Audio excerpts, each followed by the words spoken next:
ជាយល់សពឬជាការពិតយើងសម្រេចចិត្តដើរចូលរងការមកឲ្យអូនស្គាល់អ្វីជាស្នេហាទាំងនៅធ្លាប់គិតថាខ្លួនគ្មានថ្ងៃរៀបការឡើយអ្នកណានឹងមុនអាចមានថ្ងៃនេះថ្ងៃដ៏ពិសេសពួកយើងទាំងពី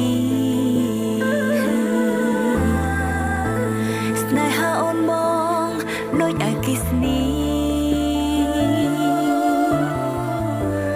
ប៉ុន្មាននាទីផ្ដើមមានចិត្តរៀងខ្លួនបានទេមិនអើយអូនខ្មាំងគេបានទេកុំអើយស្រីផ្សេងមើងងាយអូន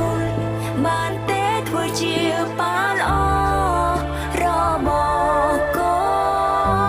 នបានទេអូនសូមប៉ុណ្ណឹង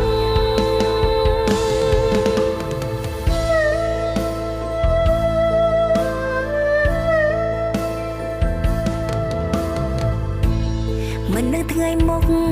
មកប្រែយ៉ាងម៉េចត្រឹមនឹងពេលនេះបងល្អណាស់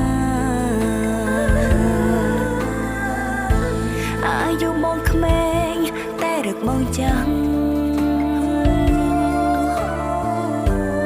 នឹងធ្វើល្អណាស់មិនឆ្វេងឆ្វា